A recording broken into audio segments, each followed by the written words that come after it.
We started looking into our multi-platform strategy very early on. We want to make sure that we have enough players building multiplayer games. With VR being so fragmented, it makes it, of course, difficult to get a sustaining player base. We planned it really from the beginning. We talked to our publisher about releasing on multiple platforms like consoles and PC. It was a very, very early decision since you obviously need to make them first before you start developing on games. Early in pre-production, we're really kind of taking a look at what the current market looks like, and we see where kind of the main players are. But we're also constantly looking to see what's coming out next. One of the things we've done is as new platforms come out, we've gone and ported our back catalog to those platforms. And it's nice because then you've got people who are kind of coming into the VR space, and now they're playing on this new platform. Giving them the option of being able to play your game is, I think, important. We start looking at our multi-platform strategy as soon as we start developing the games. Since the very beginning, we knew that we are going to do a game that was possible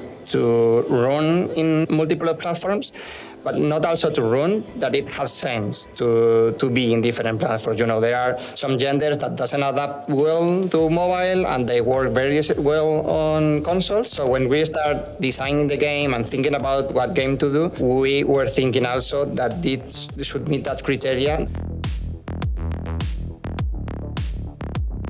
Smaller studios are definitely going to want to go towards being multi-platform faster because it allows them, of course, to reach a larger audience. But also in some of these newer platforms, especially XR platforms, there's less competition, so it's much easier to kind of break through. They really need the money that comes from all the different platforms. You have to have a very strong reason not to do it. But if that's not the case, there is really no point of not doing that. I think it also helps in getting exposure. Some platforms have an easier way of getting exposure, and sometimes attraction on one platform can help you getting traction on another platform. With tools like Unity, it makes it easy to do that. If you're writing for things like OpenXR, you don't have to necessarily rewrite everything for every platform like you used to. It makes it fairly easy to release on the multiple platforms and recoup your investment. A lot of games are going cross-platform now because developers are catering to how people want to play.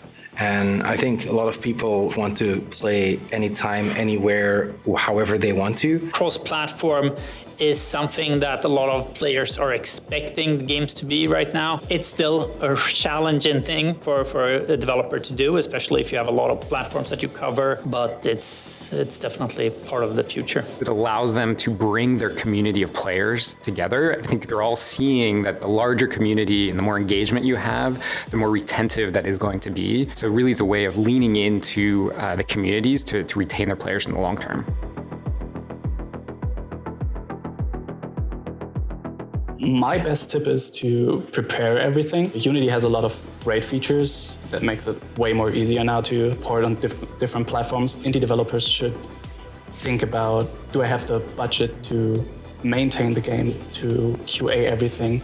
It's a big part and a lot of people forget about that. I think the advice I'd give to anybody trying to bring a new game is also look at new platforms just to kind of get some recognition that they can then also benefit from on more established platforms as well. One of my best tips for launching on multiple platforms is really taking advantage of each one individually. You want your game to still feel the same platform to platform. If there's some unique feature that that platform has, try to take advantage of it, because a lot of the games that are made just for that platform will take advantage of it. So if yours doesn't, then yours kind of comes off as slightly less. I think trying to make sure that you're leveraging each one's capabilities and uniqueness to improve your game is kind of what we like to do with it.